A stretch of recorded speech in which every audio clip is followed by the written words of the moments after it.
The hearing room was tense, filled with anticipation. Cameras flashed.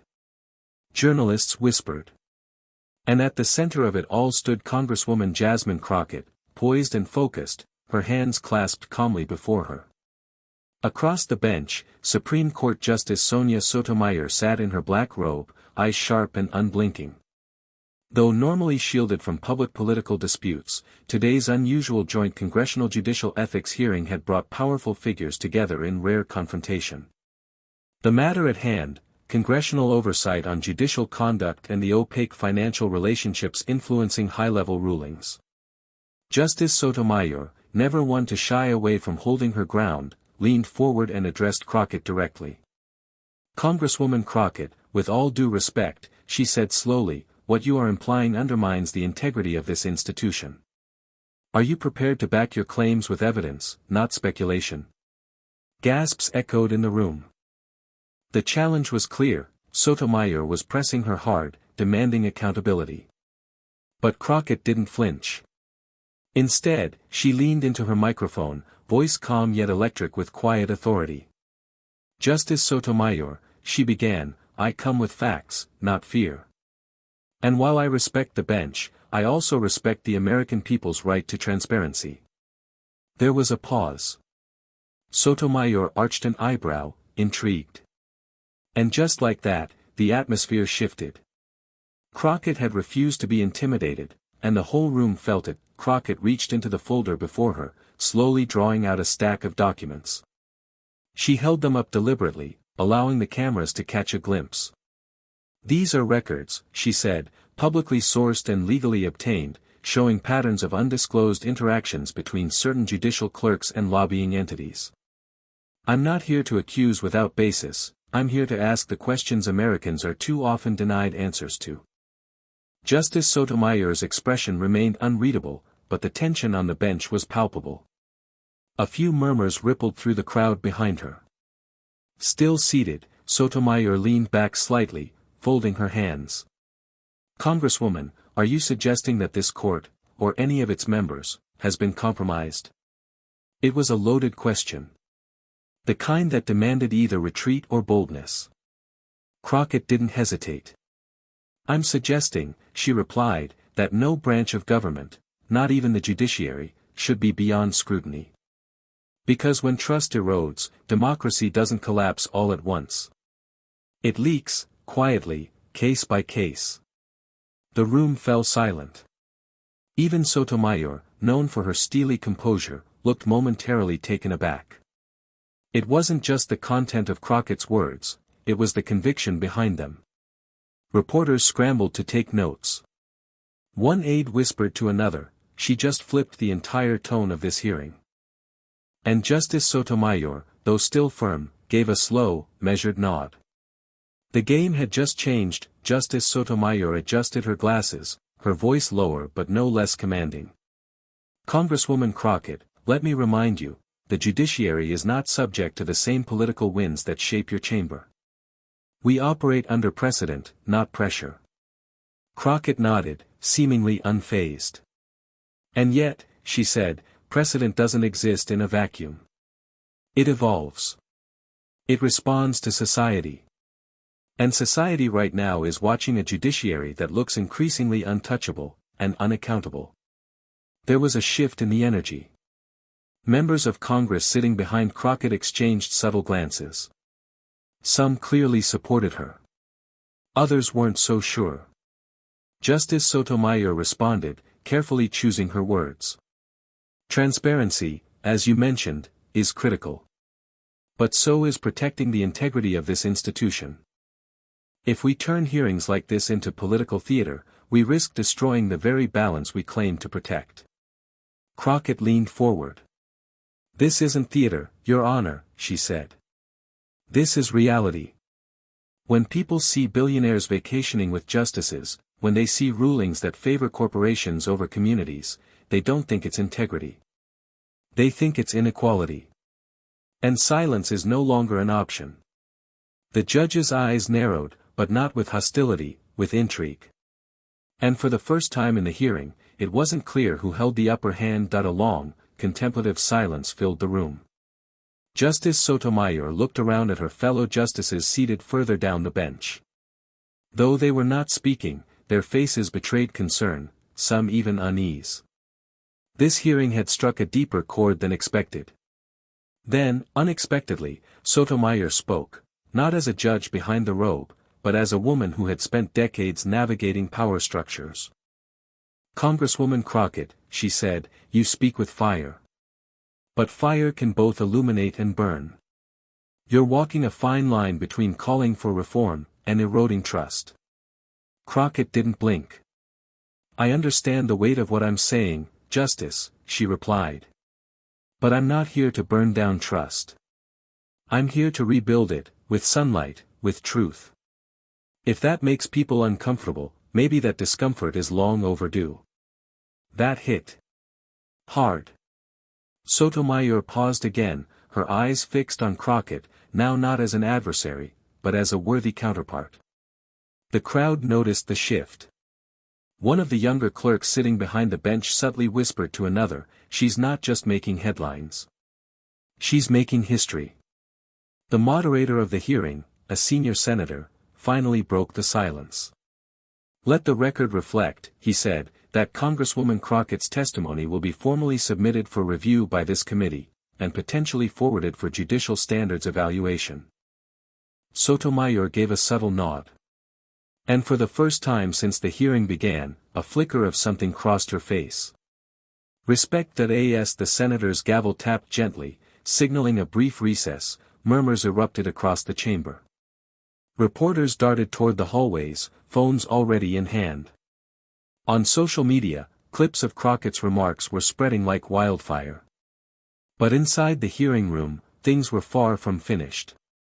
Justice Sotomayor remained seated, her eyes still on Crockett.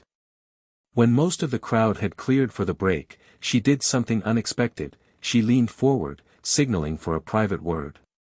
Crockett, cautious but composed, stepped closer. "I've sat across from presidents, senators, and scholars," Sotomayor said quietly. "But I haven't seen many in your generation speak like that, with clarity, without venom." Crockett nodded, appreciating the moment, but not surrendering to it. "I don't come to disrupt, Justice," she said. "I come to protect. The people I represent, they don't have lobbyists. All they have is someone willing to ask the hard questions." Sotomayor studied her face for a moment. Then offered something rare, "Then keep asking. But be ready, the truth has its own cost." The words hung in the air. Outside the chamber doors, the senator's aide approached Jasmine in a hurry. "Congresswoman, CNN and MSNBC are both requesting interviews. They're calling this the most direct congressional challenge to a sitting Supreme Court justice in decades." Crockett looked past him, toward the bench. "I didn't challenge her," she said. "I challenged the silence." And with that, she turned back, ready for the second half of the hearing. The hearing reconvened with a renewed sense of intensity. This time, the gallery was even more crowded. Aides had pulled in additional chairs. Journalists lined the back wall, their eyes fixed on the front like hawks circling a story mid-flight.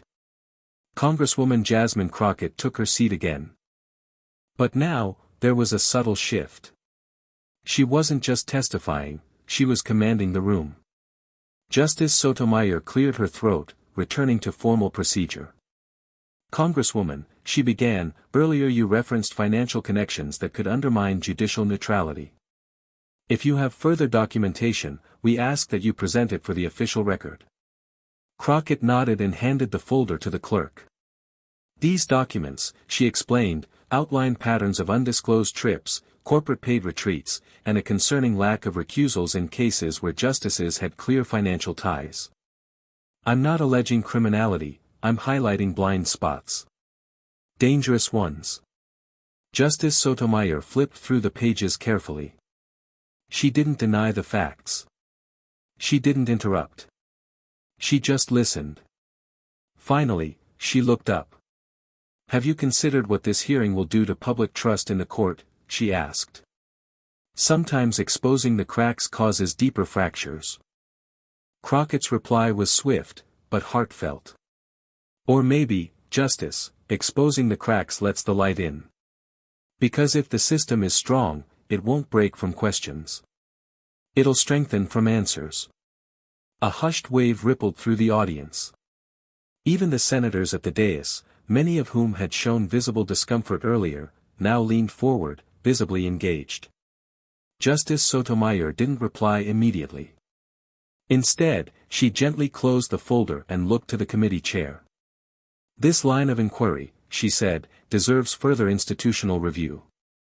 And I'm willing to participate, if it means restoring the public's faith. Gasps. Even the stenographer looked up from her keys. Crockett had done more than confront power. She had moved it. The room was still, electrified by Justice Sotomayor's unexpected concession. She hadn't admitted guilt, but she had done something almost unheard of from the bench. She acknowledged the legitimacy of the challenge and agreed to scrutiny. That single moment rippled far beyond the walls of the chamber. Crockett, sensing the shift, didn't gloat. She stayed steady, respectful, and clear. "I appreciate your willingness, Justice," she said. "Because this hearing isn't about tearing down an institution. It's about ensuring that even the highest robes in the land are stitched with accountability." The committee chair cleared his throat. "At this time, the committee will begin a formal review of the documents entered by Congresswoman Crockett. We will also consult the Judicial Conference for their recommendations on the appropriate next steps." Sotomayor glanced briefly at her colleagues on the bench. Some looked away. Others gave solemn nods. The oldest justice among them, known for never speaking during public sessions, finally broke his silence. "In my 34 years here," he said slowly, "I've never seen a lawmaker speak to us this directly. It's uncomfortable. But perhaps it's necessary." Even Sotomayor turned her head in surprise at his words. Then he added, "The law evolves. Maybe this conversation is part of that evolution." Jasmine Crockett stood. Her final statement for the day wasn't fiery. It was calm. Even graceful.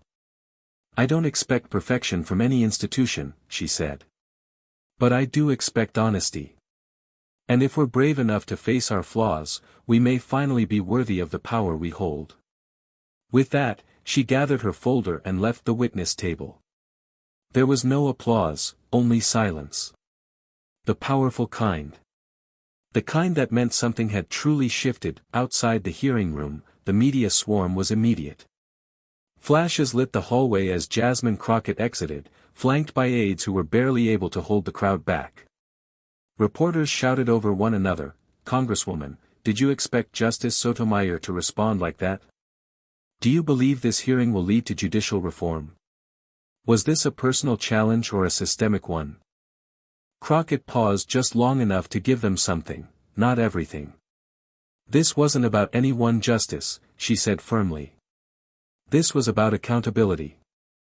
That seat behind the bench may be permanent, but unchecked power never should be." And then she moved on. Inside the chamber, Sotomayor remained seated long after most of the attendees had filed out. She was still holding Crockett's folder, her fingers resting on the cover, her expression unreadable. The senior clerk approached her quietly. "Should I return those to committee archives?" Sotomayor shook her head. "No," she said. "I'll read them again tonight." Meanwhile, up on Capitol Hill, phones were ringing. Staffers were already preparing statements. Some senators who had stayed quiet during the hearing were now privately calling for further reviews, emboldened by Crockett's stand. One headline on a major news site read, "Crockett versus the Court, a turning point for congressional oversight." Another read, "From the bench to the people, Sotomayor's unlikely show of conscience." Jasmine's phone buzzed in her bag. Texts flooded in, from supporters, fellow lawmakers, even a few unlikely allies who had once dismissed her as too bold, too direct. But her only response was to her chief of staff, "We're just getting started." By the next morning, the hearing had overtaken the national news cycle. Major outlets ran primetime specials dissecting every moment, from Crockett's opening statements to Justice Sotomayor's stunning agreement to further review. Pundits on both sides weighed in, but one thing was clear: something rare had happened. Accountability, once elusive at the highest judicial level, was now squarely in the spotlight. Back in her office, Jasmine Crockett reviewed the flood of interview requests. MSNBC, NPR, even a few international networks. But she waved them off for now. "We don't need noise," she told her team. "We need follow-through." Her staff had already begun drafting a bipartisan proposal for a new Judicial Transparency and Ethics Reform Act, one that would mandate public disclosure of gifts, enforce stricter recusals in cases involving known donors, and establish an independent review panel for potential conflicts of interest on the bench. It wasn't flashy. It was work. Meanwhile, in chambers, Sotomayor sat across from two other justices in a closed-door meeting. The atmosphere was cautious but not hostile. "You know what this means," one justice said, setting the folder down. "If we don't lead the reform from within, Congress might do it for us." Sotomayor nodded slowly. "She didn't attack us," she said. She held up a mirror. "We can ignore it, or we can look." Word began to spread that an internal Judicial Ethics Commission, long discussed but never formed, might finally gain momentum, and that it was Sotomayor herself who had asked for its first meeting. Outside the court, protesters began gathering. Not in outrage, but in hope. Signs read, "Justice needs light. We stand with truth." "Thank you, Jasmine." Crockett stood at her office window and watched them gather. Her voice was quiet.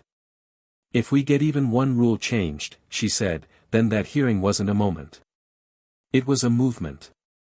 The ripple effects continued to grow. Within days, several congressional leaders, some of whom had initially distanced themselves from Crockett's bold confrontation, publicly expressed support for elements of her proposed legislation.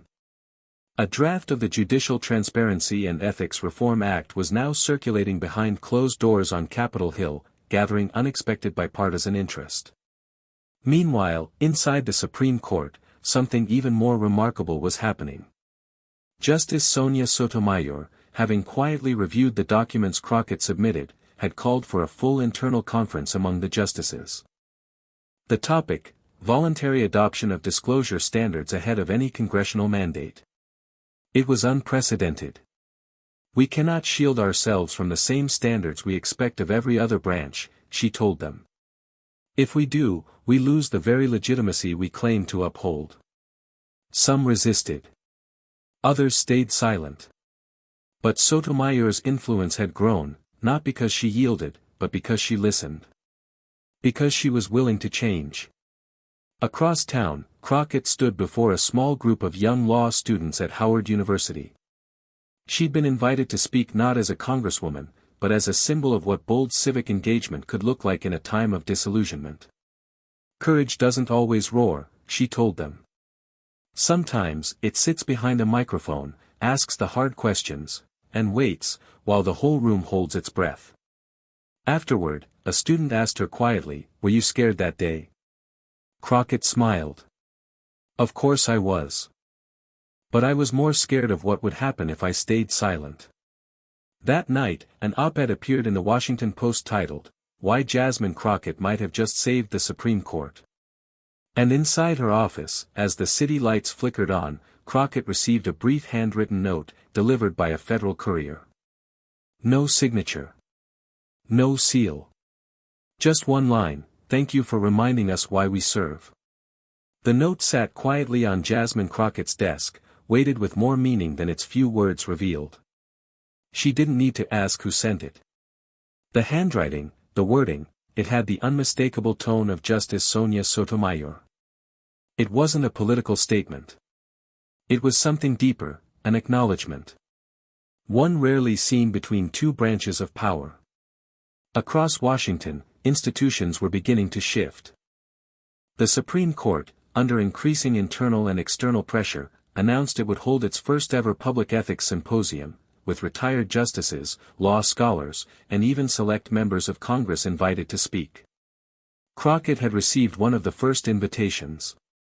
When asked by a reporter if she planned to attend, she simply replied, "I didn't come this far to stop at symbolism. I'll be there."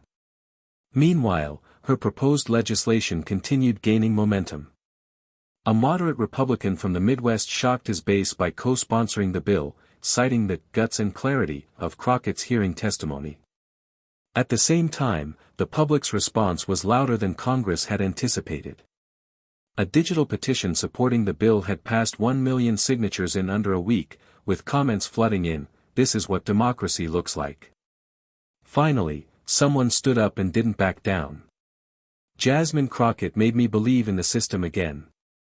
Even late-night talk shows, usually dismissive of hearings and congressional theatrics, ran segments praising the way Crockett had challenged without grandstanding, holding power to account with respect, not rage. Inside the marble halls of the Capitol, a quiet understanding was forming. This wasn't just a flash of viral fame.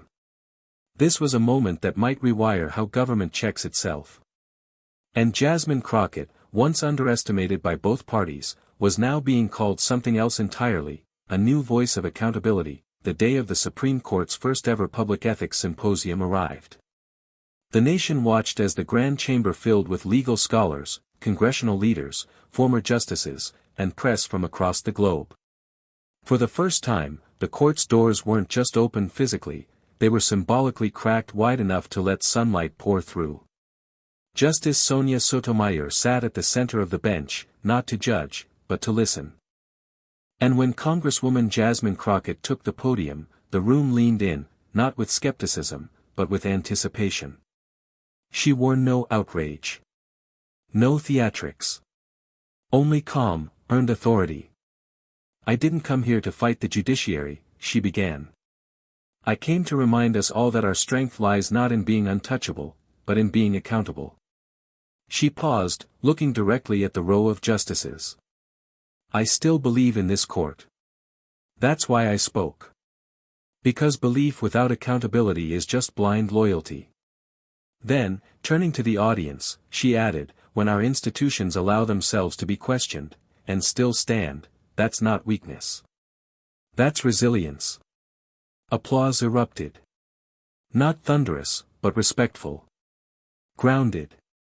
The kind that meant something had truly changed. Later that afternoon, the Supreme Court announced it would voluntarily adopt new transparency measures, including a formal code of conduct and independent ethics oversight for all sitting justices. Within a month, Crockett's bill passed through the House with bipartisan support. The Senate followed. And for the first time in decades, the American people saw all three branches of government, legislative, judicial, and executive, responding to each other, not with political theater, but with dialogue. In her office, as the news played softly on a muted screen, Jasmine Crockett stood by the window once again. Below, crowds were no longer protesting. They were gathering in quiet celebration. Her chief of staff walked in, holding a message. "It's from the president. He wants to thank you. Says your work changed the tone of the country." Crockett didn't turn from the window. She simply said, "I didn't change the tone. I just reminded them how truth is supposed to sound."